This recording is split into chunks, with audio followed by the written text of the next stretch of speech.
Chairman Urdu academy Tahir बिन हमदान और director secretary Sheikh Liaquat Hussain ने आज उर्दू घर अहमदी बाजार का दौरा करते हुए उसका तफसीली जायजा लिया। साथ ही उर्दूदा तबके से उर्दू की तरक्की व तरवीज से मुतालिक मशावरत की। इस मौके पर एडिटर अवाम टीवी मोहम्मद नईम खमर ने इनसे खुसूसी मुलाकात की और बाज़ अहम उमूर पर गुफ्तगू भी की।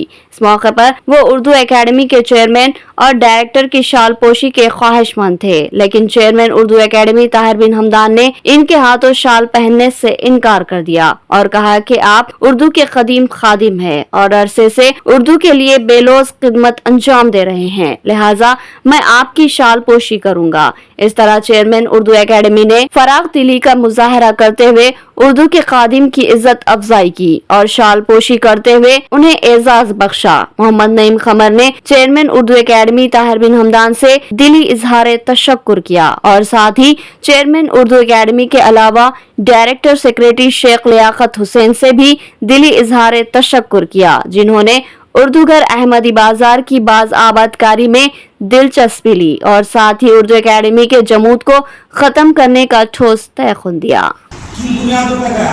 क्या उर्दू को बर्बाद करने के लिए, उर्दू लड़कों को बर्बाद करने के लिए करा गया, या क्या साजिश थी वो तो मालूम नहीं किया। और आपने बेकअप करना हो, आपको खर्चा उर्चा क्या लगना हो, आप हिम्मत से बात करूँगा। आप उर्दू अकेडमी में एक फारिदारा था, वो इजारा मफलूज क्यों होगा, बेवा क्यों होगा, ये मानवा कमेटी के जिम्मेदार लोग हैं। चेयरमैन साहब है, आप मुसलसिल ईमानदार है, कई दिन मैंने उसका नाम है उसको तरफ से पूरे सिलेबस के बच्चे आते हैं, पूरा स्टडी कर लेते हैं, प्रिपेयर होते हैं, जाते हैं एग्जाम। बस एक भी जब से ये दूसरा लाइब्रेरी खुली, जब से दूसरे उर्दू अकेडमी में काम करते हैं, अगर ऐसे सरकार यहाँ मुहैया कराते हैं बच्चों को, यहाँ पर सहूलत है, जैसा बच्चे लाइब्रेरी होता है, बहुत इंपॉर्टेंट बात है।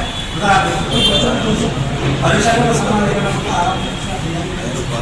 आराम से बहुत से बच्चे दौड़ में शामिल हो गए, हम थोड़ा मूव करना है, कुछ करना है, ये सपोर्ट अगर आप लोग करते हैं